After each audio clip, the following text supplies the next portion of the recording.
Assalamualaikum warahmatullahi wabarakatuh. Waalaikumsalam warahmatullahi wabarakatuh. Alhamdulillah nahmaduhu wa nasta'inuhu wa nastaghfiruh wa na'udzu billahi min shururi anfusina wa sayyiati a'malina may yahdihillahu fala mudilla lahu wa may yudlil fala hadiya lahu. Asyhadu an la ilaha illallah wahdahu la syarika lahu wa asyhadu anna Muhammadan abduhu wa rasuluh. Ya ayyuhalladzina amanu taqullaha haqqa tuqatih ولا تموتن إلا وأنتم مسلمون يا أيها الناس اتقوا ربكم الذي خلقكم من نفس واحدة وخلق منها زوجها وبث منهما رجالا كثيرا ونساء واتقوا الله الذي تساءلون به والأرحام إن الله كان عليكم رقيبا يا أيها الذين آمنوا اتقوا الله وقولوا قولا سديدا يصلح لكم أعمالكم ويغفر لكم ذنوبكم ومن يطع الله ورسوله فقد فاز فوزا عظيما. Ma'asyar muslimin, jamaah salat subuh rahimani wa rahimakumullah. Segala puji bagi Allah Jalla fi'ula yang karena limpahan rahmat hidayahnya kita masih diberikan kesempatan untuk menikmati waktu pada pagi hari ini. Karena begitu banyak nikmat yang Allah berikan, di antaranya adalah waktu luang, sehingga kita benar-benar dituntut untuk memanfaatkan waktu luang yang Allah berikan ini. Dan alhamdulillah pada pagi hari ini kita diberikan kesempatan untuk memanfaatkan waktu luang ini ya, untuk duduk menuntut ilmu agama, sedikit dari ilmu-ilmu yang Allah Subhanahu wa taala berikan kepada kita. Sebagaimana Rasulullah SAW bersabda, "Ni'matani maghbunun fihima katsirun minan nas." Ada dua nikmat yang banyak sekali manusia lalai darinya. Apa itu? As-sihhatu wal faragh, kesehatan dan waktu luang. Ya, makanya ya, nikmat waktu ini penting sekali untuk kita manfaatkan. Ya, apalagi Rasul mengatakan, la tazulu qadama 'abdin yaumil qiyamah hatta yus'ala an arba. Tidak akan bergeser kaki seorang hamba di hari kiamat kelak kecuali akan ditanya tentang 4 perkara. Ya, salah satunya an umrihi fi ma'afna, tentang umurnya untuk apa dia gunakan. Baik, pada kesempatan ini kita akan melanjutkan pembahasan syarah dari kitab Bulughul Maram yang ditulis oleh Ibnu Hajar Al-Asqalani, dan syarah yang kita pakai adalah Minhatul Allam karya Syekh Shalih Fauzan hafizahullah taala. Ya, kita masuki bab kita masih dengan bab yang sama, al-aniyah, ya, hukmu aniyati ahli kitab. Hukum menggunakan wadah-wadah milik ahli kitab, orang Yahudi atau Nasrani. Kita masuk dalam matan hadis. Qala al-muallif rahimahullah taala an Abi Tha'labah al-Khushani radhiyallahu anhu qala, dari seorang sahabat yang mulia Abu Tha'labah al-Khushani, semoga Allah meridai beliau. Qala, beliau berkata, qultu ya Rasulullah, inna bi ardi qaumin ahli kitabin. Aku berkata kepada Rasul, kata Abu Tha'labah, ya Rasulullah, wahai Rasul, inna bi ardi qaumin ahli kitabin. Sesungguhnya kami tinggal di daerah non muslim. Ya, gampangannya non muslim, ya. Bi ardi ahli kitabin. Kita tinggal di daerah non muslim. Afanaqulu fi aniyatihim. Apakah boleh kami makan dengan wadah-wadah milik orang non muslim tadi? Ya, di sini orang Yahudi atau Nasrani. Qala, Rasul menjawab, la ta'kulu fiha, jangan engkau makan dengannya. Kata Rasul, illa alla tajidu ghairaha, kecuali kamu tidak mendapatkan wadah ya selain wadah milik orang non muslim tadi, ya, orang Yahudi atau Nasrani.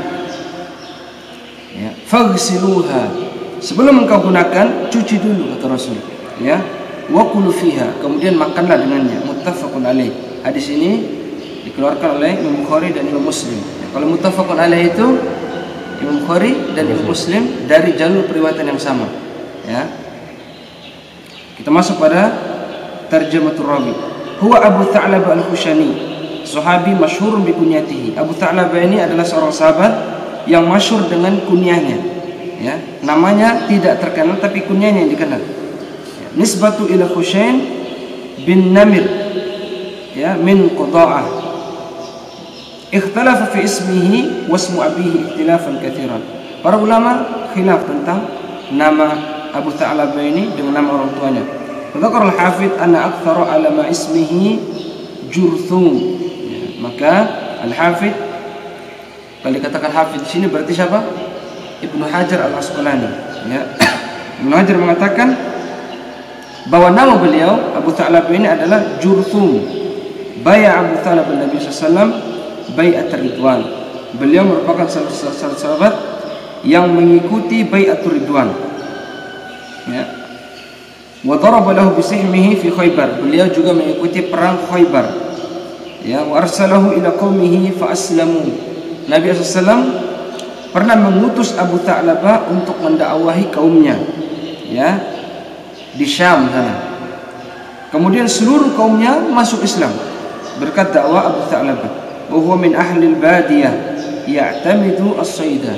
Beliau tinggal di gurun, ya, badiyah, tinggal di jauh dari kota. Ya, pekerjaannya adalah berburu. Ya, walahu as'ilatun ma'an Nabi sallallahu alaihi wasallam. Beliau banyak bertanya kepada Nabi sallallahu alaihi wasallam, ya, tentang hadis-hadis. Minha hadas soal. Salah satunya adalah hadis ini. Ya. Nazala Syam. Beliau tinggal di Syam. Wa mata biha sana 75. Beliau wafat pada tahun 75 Hijriah. Wa huwa sajid. Beliau wafat dalam keadaan sujud. Ya. Beliau wafat dalam keadaan sujud. Mas'alallaha husnul khatimah. Amin. Kita masuk pada syarah dari lafaz hadis. Qauluhu inna bi ardi qaumin ahli kitabin. Perkataan Rasulullah SAW, sesungguhnya kami berada di daerah non muslim. Ana wa qabilati Hushaym.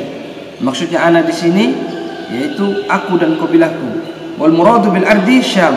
Yang dimaksud dengan daerah di sini adalah Syam. Wa ahlul kitab Yahud dan Nasara. Yang dimaksud dengan ahlul kitab di sini adalah Yahudi dan Nasrani. Dhahiru anna al-murad bihim huna Nasara. Namun di dalam hadis ini yang dimaksud adalah Nasrani. Ya, waqad kana jama'atun min qabail Arab qad sakanu Syam wa tanassaru. Karena dahulu kata Ibnu Hajar al-Asqalani, ya, ketika Islam itu belum datang, banyak orang-orang Arab yang hijrah ke Syam kemudian masuk Nasrani, masuk Kristen. Ya, banyak sekali dari kabilah-kabilah Arab. Kemudian perkataan Syekh fagsiluha, ya, cucilah dulu, zahirul amr lil wujub. Ya, zahir dari hadis ini perintahnya wajib. Ya, nanti ada perinciannya. Wal amru bi ghusliha qabla istimaliha li dhanni najasatiha. Adapun perintah mencucinya sebelum menggunakannya itu dikarenakan li dhanni, ya, prasangka seorang muslim bahwa wadah-wadah tadi terkena najis. Li'adami ibti'adihim anin najasati min khamrin wa lahmil khinzir wa nahwihima. Ya. Mengapa demikian? Karena orang-orang ahli kitab, ya, orang Nasrani, mereka tidak meninggalkan atau tidak berhati-hati atau tidak menjauhi najis-najis, ya, baik itu dari daging babi, daging anjing atau khamar, ya. Dan ini kita saksikan sendiri, ya. Wa kul fiha, kemudian perkataan wa kul fiha hada amrun ibahah. Ya, perintah makan dengannya, kata Syekh, ini adalah mubah. Boleh, mau makan silakan, tidak juga silakan. Ya, terserah. Li'annahu ja'al ba'dal istifham liqaulihi afana'kul fi anatihim. Mengapa demikian? Karena perintah makan datang setelah istifham, setelah pertanyaan. Ya, pertanyaan afana'kul fiha, apakah kami boleh makan dengan wadah mereka? Wa ba'dan nahyi. Kemudian datang setelah larangan, la ta'kul fiha. Ya, sehingga Syekh mengatakan perintah di sini adalah mubah. Kita masuk pada syarah hadis. Al-hadits dalilu ala hirsis sahabah. Hadis ini menunjukkan semangatnya para sahabat di dalam menuntut ilmu agama. Ya. Ala su'ali amma ya'nihim, tentang perkara-perkara yang mereka butuh tentangnya, ya. Wa ma yushkilu alaihim, atau perkara-perkara yang mereka mengalami kesulitan di dalam memahaminya, maka mereka bertanya, ya. Wa hadha wal wajib ala kulli muslim. Inilah yang wajib bagi setiap muslim, kata Syekh. Wa yas'alu an amri dinihi amma yajhal. Dia bertanya tentang perkara-perkara agamanya, sesuatu yang dia tidak ketahui, ya. Liya'budallaha ala basirah, agar dia beribadah kepada Allah di atas ilmu agama. Sebagaimana firman Allah Subhanahu wa taala, fas'alu ahla dzikri in kuntum la ta'lamun. Ya, fas'alu ahla dzikri, bertanyalah kepada ahla dzikr, ya, yaitu ahlu ilmu. Allah menamakan zikir di sini dengan ilmu, sehingga bisa dikatakan apa yang kita lakukan sekarang adalah bagian dari zikrullah. Ya. Kenapa Allah mengatakan fas'alu ahla dzikr? Ya, kalau kita artikan secara terlek, bertanyalah kepada orang yang ahli zikir, pandai berzikir. Ya, tidak mungkin kita tanya orang yang pandai berzikir, tapi yang dimaksud adalah orang yang berilmu, ya, sehingga menuntut ilmu merupakan bagian dari zikrullah. In kuntum la ta'lamun, apabila kalian tidak mengetahui. Ya. Kita lihat bagaimana sahabiyah begitu semangat di dalam menuntut ilmu agama. Ya. Selain hadis Rasulullah SAW mengatakan talabul ilmi faridatun ala kulli muslim, menuntut ilmu agama hukumnya wajib bagi setiap muslim. Ya. Bagaimana sahabiyah, ya, lihat Ummul Mukminin memuji wanita Ansar. Beliau mengatakan ni'man nisa nisaul Ansar, sebaik-baik wanita adalah wanita-wanita dari kalangan Ansar.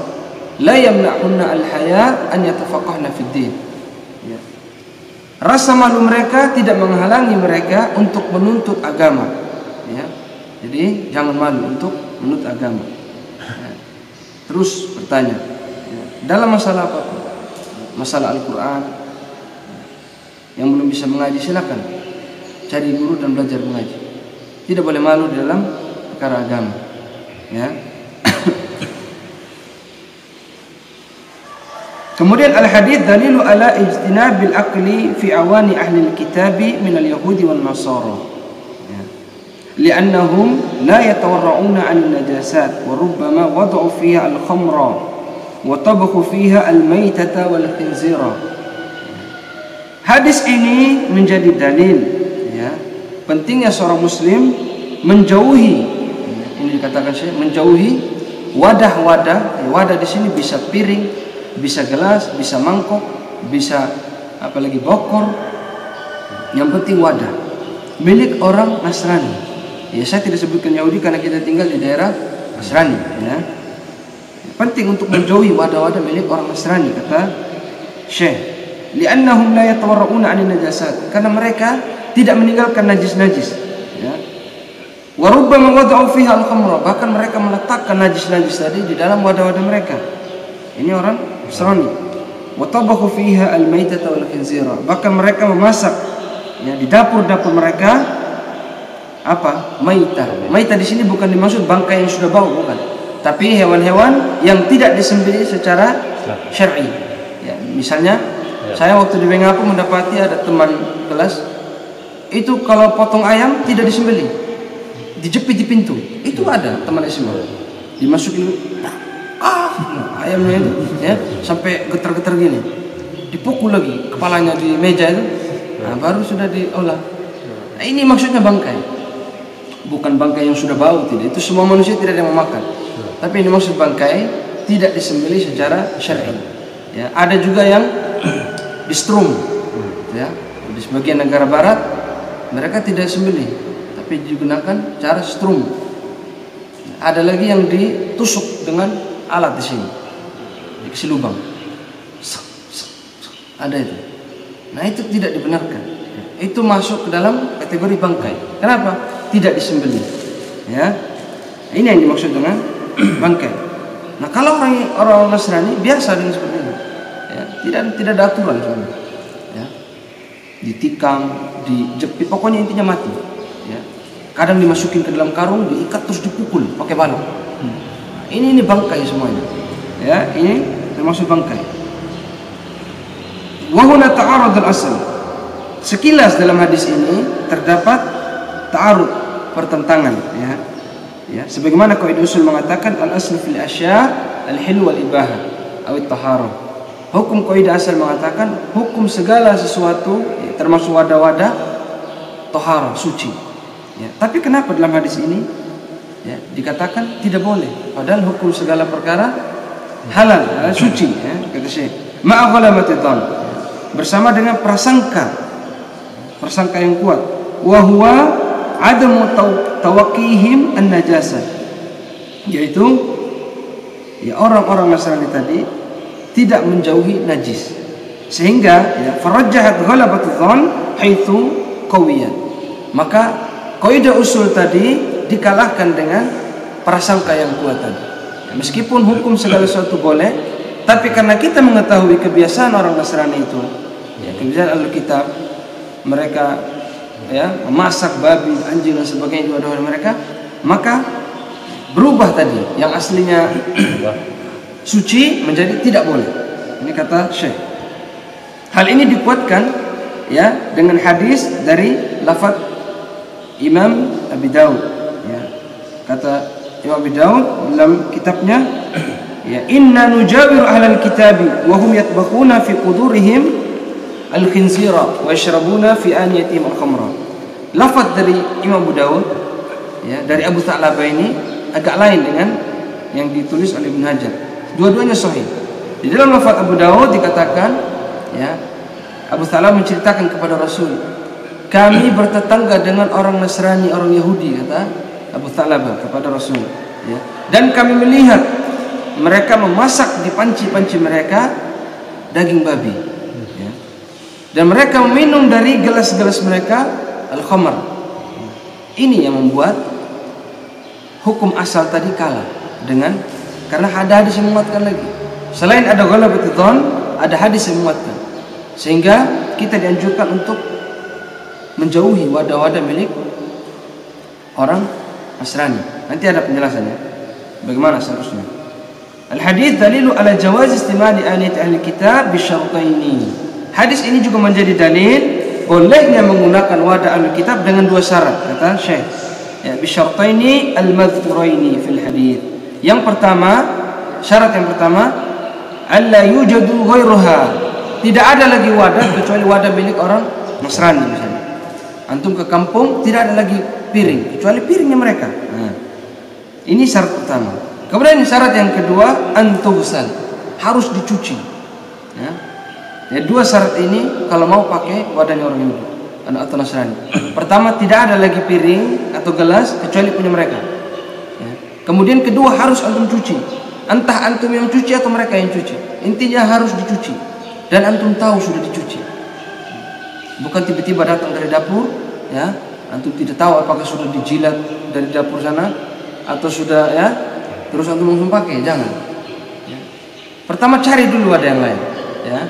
Tidak ada gelas, ada botol aqua, potong botol aqua, ya, ini cari dulu. Kalau tidak ada, pinjam terus cuci, antum cium, ya, pokoknya jangan sampai menyinggung, ya. Itu cepat-cepat kalau ada bau-bau ya, langsung dicuci dulu. Ya, ini kata Syekh. Jangan langsung dimakan. Langsung digunakan, ya. Amma syaratul awal, adapun syarat yang pertama tadi, ya, fal maqsudu, apa syarat pertama tadi? Tidak ada wadah kecuali punya mereka, punya orang Nasrani. Fal muradu bihi husulul yakin. Fal muradu bihi at-tawarru' wal ikhtiyar. Maksudnya adalah kita menjauhi, ya, jauhi wadah-wadah milik orang Nasrani.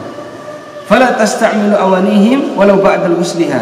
Ya, jangan engkau gunakan meskipun sudah dicuci, illa idza lam yujad ghairuha, kecuali tidak ada lagi wadah kecuali wadah mereka. Ya. Kemudian syarat yang kedua, fal muradu bihi usulul yakin min taharatiha. Yang kedua tadi harus dicuci agar apa? Agar kita yakin bahwa wadah tadi sudah suci. Ya. Kemudian saya mengatakan fal amru bi ghusliha laysa lil wujub. Ya. Perintah mencuci tidak wajib. Ini kata saya, tidak wajib. Wa inna ma huwa lil istihbab. Akan tetapi hanya sekedar anjuran. Ya. Kenapa demikian? Bidalil anna ta'ama ahli kitab hillul lana. Dalilnya kata Syekh, kenapa mencuci hukumnya sunnah saja, mustahab? Ya, karena makanan Ahlul Kitab dihalalkan bagi kaum muslimin di dalam Al-Quran. Apa dalilnya? Surat Al-Ma'idah ayat yang kelima. Allah Subhanahu wa taala firman, ya, wa ta'amul ladzina utul kitaba hillul lakum. dan makanan-makanan ahlul kitab Yahudi dan Nasrani halal bagi kalian. Kemudian ditafsirkan oleh para ulama, yang dimaksudkan makanan di sini adalah sesembelihan, ya. Wa ta'amuhum yakunu fi awanihim, dan ma'ruf yang namanya makanan itu ada dalam wadah.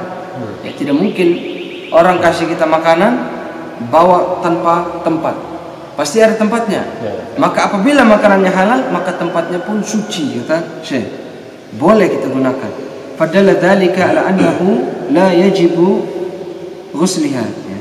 Maka dikatakan di sini ayat ini menjadi dalil bahwa tidak wajib mencuci, hanya sekedar mustahab. Ya.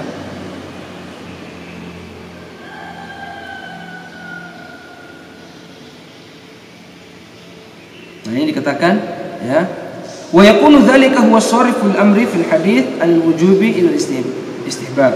Ya, ayat ini menjadi dalil bahwa yang tadinya wajib menjadi mustahab.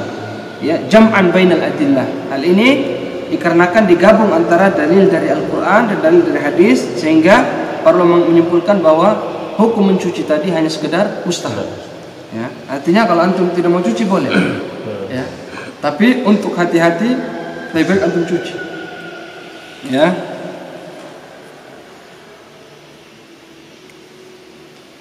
Masyarul muslimin, ini terkait dengan memakan menggunakan wadah milik non muslim. Ya. Jadi yang kita dapat faedah tadi, ya, apabila kita pergi ke suatu tempat, ya, kemudian kita mau makan atau minum, tidak ada wadah, ya, yang pertama harus cari wadah sendiri, cari, ya, piring atau gelas. Tadi gelas kalau tidak ada, bisa saja pakai aqua dan sebagainya. Intinya yang pertama kita hindari dulu wadah mereka. Kalau tidak ada, boleh digunakan dengan syarat dicuci dulu, ya. Entah mereka yang cuci atau antum yang cuci, tapi saran saya lebih baik antum yang cuci, ya. Yang dikhawatirkan biasanya dapur orang-orang sini itu ada anjingnya. Meskipun dicuci nanti dijilat lagi, ya. Nah, ini bahaya, ya. Kemudian faedah berikutnya, kalau antum tahu orang Nasrani tadi tidak ada anjing, ya, kemudian tidak makan babi, ada yang seperti ini. Ada anak punya teman, ada dia tidak makan babi, tidak makan anjing. Maka yang seperti ini boleh antum gunakan tanpa ragu. Apalagi di rumahnya tidak ada anjing misalnya. Boleh antum langsung gunakan. Jangan antum tanya lagi, ini suci, tidak boleh. Kalau antum tahu teman antum yang Nasrani ini tidak makan babi, tidak makan anjing, tidak ada anjing di rumahnya, antum langsung pakai wadahnya. Tidak usah antum cari tahu. Ya. Kemudian faedah berikutnya, ya, kita boleh makan sembelihan ahlul kitab. Kalau antum pergi nanti di mana, misalnya Pak Sulaiman, para aparat ke Kodi atau kemana, ya, ada tugas dan sebagainya, antum diberikan, ya, makanan oleh orang kampung, misalnya ayam atau apa, ya, antum makan, jangan antum tanya. Selama antum tahu dia orang Kristen, jangan antum tanya lagi, ini tadi dipotong bagaimana, jangan. Kecuali antum tahu ayam tersebut tidak disembelih, kecuali antum tahu. Jadi kita tidak dianjurkan untuk mencari tahu ini bagaimana cara potongnya tadi, tidak. Antum hanya perlu tahu agamanya apa. Kalau agamanya Kristen, boleh antum makan. Misalnya ayam tadi dikasih, sudah dibakar, antum makan, jangan antum tanya lagi. Kecuali antum lihat atau ada yang kasih tahu, Pak, itu tadi ayamnya dicekek misalnya, antum tidak makan. Atau Pak, tadi itu ayamnya dipukul pakai balok misalnya, nah, itu antum jangan makan. Tapi kalau tidak ada yang kasih tahu, antum tidak lihat, antum tidak tahu, dia datang bawa ayam, antum makan, bismillah antum makan, ya, ya. Maka, ya, kata Nabi SAW, kalau antum diberikan makanan, ya, antum tidak tahu apakah disembelih atau tidak, apa kata Nabi? Samillah, ya, fakulu. Ucapkan bismillah lalu makan. Itu kalau dia orang Nasrani. Tapi kalau dia merapu, tidak boleh antum makan, haram hukumnya. Ya. Kalau yang kasih itu orang merapu, haram mutlak, tidak boleh. Mungkin, ya, termasuk Hindu Buddha.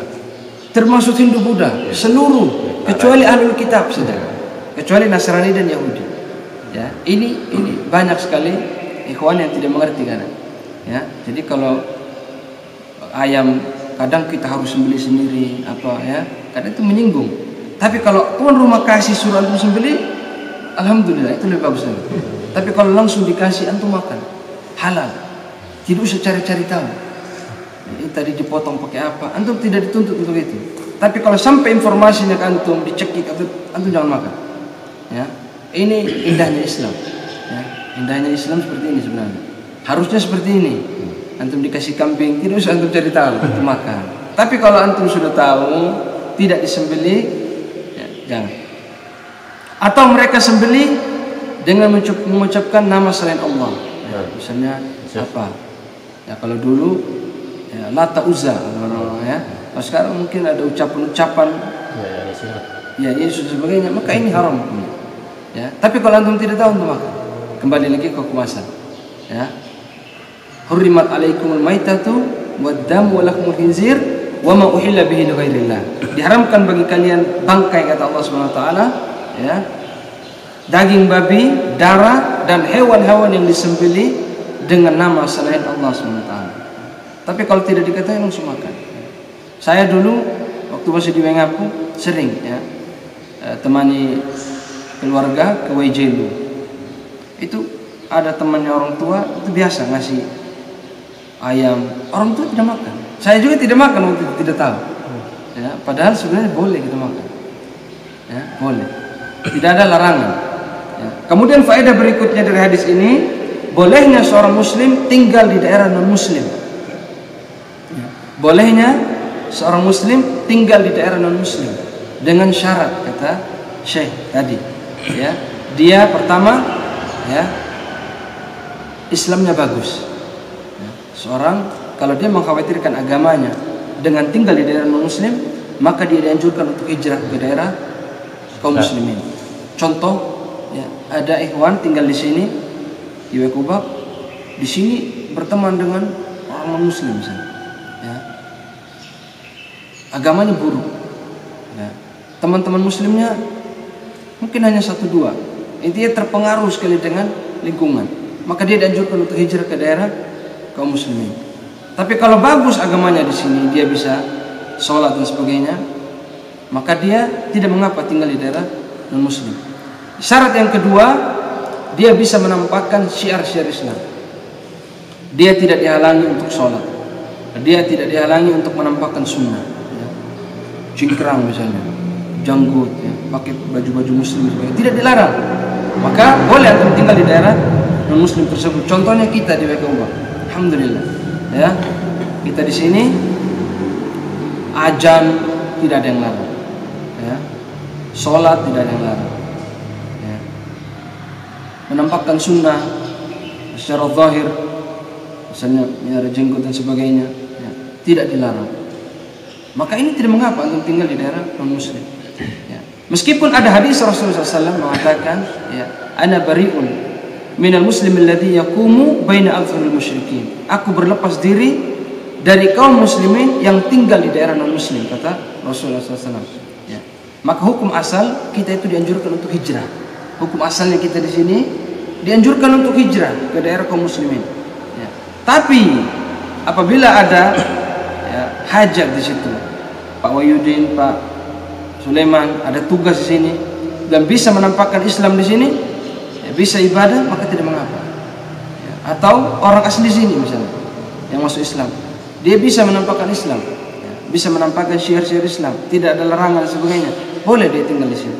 Ya. Meskipun hukum asalnya dia dianjurkan untuk hijrah ke daerah kaum muslimin, tapi boleh dia tinggal di sini dengan syarat tadi, ya, agamanya bagus dan bisa menampakkan syiar Islam. Ya. Faedah yang kedua, ya, kita dianjurkan untuk berbuat baik kepada orang-orang non-muslim. Yang tadi dikatakan, ya, afana'kul fi aniyatihim, apakah boleh kami pakai wadah-wadah mereka? Artinya di sini muamalahnya kita dengan non-muslim itu baik. Ya. Karena ada sebagian asatid, ada sebagian firqah sempalan dari kaum muslimin, ya, mereka itu berlebih-lebihan di dalam bab wala wal bara. Ya, apa wala wal bara? Oh, yang tak ada benci dan tak ada. Iya, benci dan cinta. Ya, kasarannya benci dan cinta. Al-wala artinya kita loyal, cinta kepada orang kafir. Bara berlepas diri, benci kepada orang kafir dan akidahnya. Ada kelompok-kelompok yang keras, ya, bahkan di Mengapu ada ya, ustadz-ustadz yang sangat keras dalam masalah ini, ya, berlebih-lebihan di dalam bab wala wal bara. Seolah-olah kita ini harus keras dengan orang Kristen, tidak boleh senyum, tidak boleh harus pokoknya tunjukkan kekerasan. Ya, tidak seperti ini. Ya. Nabi Alaihissalam ya, menjenguk orang Yahudi sampai orang Yahudi tadi masuk Islam. Sahih dalam hadis. Beliau menjenguk orang Yahudi. Artinya boleh antum jenguk tetangga antum yang Kristen. Boleh. Ada tetangga antum yang Kristen sakit, antum jenguk boleh. Niatkan dalam hati untuk dakwah. Semoga dengan itu dia bisa tertarik dengan Islam. Ya, meskipun antum tahu kecil kemungkinan, antum pergi jenguk, boleh. Ya. Kemudian menerima hadiah dari orang Kristen, boleh. Nabi Alaihissalam menerima hadiah dari orang Yahudi. Ya. Daging kambing, ma'ruf. Nabi SAW keracunan daging kambing dari orang Yahudi. Beliau menerima. Tidak tanya lagi ini orang kambing tadi disembelih seperti apa. Nabi langsung makan kambing tadi. Dikasih oleh orang Yahudi. Padahal orang Yahudi jelas-jelas ya kafir dan tidak bismillah kalau sembelih. Tapi Nabi langsung makan. Nah, ini dalil boleh kita makan sembelihan orang Kristen. Ya. Nabi SAW menerima hadiah dari Raja Najasyi. Dikasih waktu itu ya baju wol. Baju dari kain wol dipakai oleh Nabi. Padahal yang ngasih Raja Najasyi. Ketika itu belum masuk Islam beliau, masih Kristen. Boleh terima hadiah dari orang Kristen. Ya. Kemudian boleh juga kita dianjurkan membawa makanan untuk orang-orang Nasrani, khususnya tetangga khususnya. Ya. Antum masak kuah banyak, antum kasih. Tetangga yang Muslim, tetangga yang non-Muslim, antum kasih. Selama dia masih disebut jar, disebut tetangga, maka dia punya hak yang sama. Ya. Sebagaimana Rasul mengatakan, mazala Jibril yusini bil jari hatta dhanantu annahu sayuwarithuhu. Senantiasa Jibril datang kepadaku berwasiat, menasihati aku, ya. Seolah-olah aku mengira bahwa tetangga ini akan mendapatkan warisan. Dan tetangga di sini masuk di dalam Yahudi dan Nasrani. Ya, masuk di dalamnya Yahudi dan Nasrani. Jadi bukan hanya baik terhadap non-Muslim, orang Islam, non-Muslim juga punya hak yang sama, ya, untuk berbuat baik, ya. Tidak menyakiti tetangga, tidak menyakiti non-Muslim. Ya, Nabi mengatakan, man qatala mu'ahadan lam yara raihatal jannah, fa inna rihaha la tujadu min masirati 40 aman. Ya. Tidak boleh membunuh kafir mu'ahad. Kafir mu'ahad adalah kafir yang seperti kita ini kafir mu'ahad namanya. Orang-orang Kristen yang tinggal di negeri kaum muslimin di bawah perjanjian damai. Ya, undang-undang tadi. Ada aturan. Maka tidak boleh kita membunuh, menyakiti mereka. Bahkan dalam hadis dhaif, ya hadis yang dhaif, Nabi mengatakan, "Man adza dhimmiyan faqad adani, wa man adani faqad adallah." Ya, barang siapa yang mengganggu ahlu zimmah, orang kafir tadi yang tidak punya permusuhan. Tidak punya permusuhan di sini dalam artian tidak menampakkan permusuhan, ya. Karena kita yakin, seyakin-yakinnya bahwa orang Nasrani itu benci dengan kita. Ada kebencian. Meskipun tidak ditampakkan. Jadi yang dimaksud di sini kebenciannya tidak ditampakkan, ya. Nabi mengatakan barang siapa mengganggu orang ahlu zimmah tadi, orang kafir tadi, maka dia menggangguku, kata Rasul. Barang siapa yang menggangguku, dia mengganggu Allah SWT. Ya. Maka perlu diperhatikan. Ya. Tidak boleh menyakiti atau mengganggu orang Nasrani. Wajib membalas salam orang Kristen. Ini yang kadang tidak diketahui, ya. Bukan hanya orang Islam. Salamnya orang Nasrani itu wajib untuk kita balas, kata Rasul. Wajib untuk dibalas. Ya. Idza sallama alaikum ahlul kitab faqulu wa alaikum. Kata Nabi, apabila ahlul kitab mengucapkan salam kepadamu, jawablah dengan wa alaikum. Ya, al-aslu fil amri lil wujub. Hukum asal perintah adalah wajib. Selama tidak ada perincian, ya, maka wajib menjawab salamnya orang Nasrani. Ya, hanya aturannya tadi, ya, wa alaikum. Kalau ada assalamualaikum warahmatullahi wabarakatuh, antum jawab wa alaikum. Ya. Syekh Shalih Utsaimin mengatakan boleh menjawab waalaikumsalam. Berhenti di situ. Jangan lagi warahmatullahi wabarakatuh, boleh. Kenapa kata beliau faedahnya? Karena rahmat hanya untuk kaum muslimin. Boleh antum bilang waalaikumsalam, boleh. Ya. Assalamualaikum warahmatullahi wabarakatuh. Antum jawab waalaikumsalam, cukup di situ. Boleh. Tapi jangan ditambah warahmatullahi wabarakatuh, tidak boleh. Itu haram hukumnya bagi orang muslim. Ya. Tapi tidak boleh mendahului salam. Ya. Jangan kita yang mulai salam, tidak boleh. Karena ada larangannya. Nabi mengatakan la tabda'ul yahuda wan nasara bis salam. Tidak boleh mengucapkan salam terlebih dahulu kepada orang Yahudi dan Nasrani. Tidak boleh. Tapi kalau dia ucapkan salam, jawab salam. Ini Islam. Indah, ya, tidak keras. Ada tempat-tempatnya keras. Ya. Ya, saya kira sudah masuk waktu syuruk. Ya. Satu saja pertanyaan kalau ada. Kalau tidak ada kita ya. Masalah tadi cara mencuci wadah tadi sama kedua. Kalau orang Nasrani kita salam, apa jawaban kita? Gimana? Kalau orang Nasrani mengucapkan salam. Salamnya itu salam, apa jawaban kita? Shalom. Saya kira shalom juga betul. Atau waalaikum saja. Atau alam. Salam itu salam itu. Iya, kalau salam tidak masalah. Enggak, kalau bahasa Indonesia salam itu. Iya, artinya begini. Shalom artinya salam, ya kan? Tadi yang mengatakan ya Assalamualaikum, jawabnya apa? Waalaikum. Atau waalaikumsalam boleh. Berarti kalau dia bilang shalom, shalom saja antum itu ya, tidak masalah. Ya. Karena artinya tadi salam. Apa wajib dijawab itu shalom? Itu masalah. Di zahir hadis, idza sallama alaikum ahlul kitab. Ya. Faqulu waalaikum. Kalau orang kafir mengucapkan salam, jawablah waalaikum. Seharusnya yang kita jawab waalaikum, seharusnya. Tapi kalau dijawab salam juga saya rasa tidak masalah. Ya, apakah wajib? Wajib. Zahir hadis wajib. Ya. Selama di situ tidak mengandung rahmat. Ya. Kecuali sudah ada tadi arti-arti yang berkaitan dengan rahmat, maka haram hukumnya. Tapi kalau yang sekedar salam boleh. Ya, dijawab. Apakah wajib? Zahir hadis wajib. Wajib. Ya. Salam. Terus apa tadi kedua? Cara mencuci tadi. Mencuci. Ini mencuci ya. Mencuci. Ada sebagian mazhab Syafi'i, tapi ulama-ulama Syafi'iyah ya mensyaratkan, mereka mengkiaskan antara najis dari anjing dengan najis dari babi. Ya, mereka mengkiaskan najis anjing dengan najis babi. Ya, karena hadis tadi mengatakan orang Kristen memasak di wadah-wadah mereka daging babi, tidak menyebutkan anjing. Anda paham? Nah, sementara ada hadis dulu yang kita bahas ya, najis anjing harus dicuci 7 kali ya. Idza walagha fihi al-kalbu ya. Idza walagha fihi al-kalbu, apabila anjing itu menjilat wadah-wadah kalian ya, faghsiluha sab'a marrat. Cuci sebanyak 7 kali. Ulahunna biturab. Salah satunya dengan tanah kata Rasul, sudah lewat dulu ya. Sebagian ulama Syafi'iyah mengkiaskan antara najis babi dengan najis anjing. Sehingga kata mereka, wajah orang kafir juga harus dicuci 7 kali dengan tanah. Ya, ini agak susah ya. Namun pendapat yang rajih kata ulama-ulama Hanabilah ya, tidak bisa dikiaskan antara najis anjing dengan najis babi. Meskipun kita seyakin-yakinnya babi juga najisnya luar biasa. Ya, tapi masalah ini sudah dijelaskan oleh hadis. Ya. Babi sudah ada di zaman Rasul. Sudah ada tidak? Sudah ada.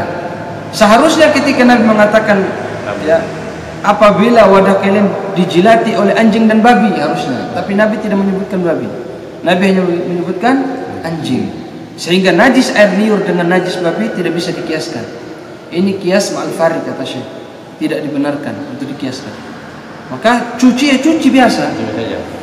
Pakai sabun, tidak ada sabun pakai air. Yang penting hilang warna dan baunya sudah.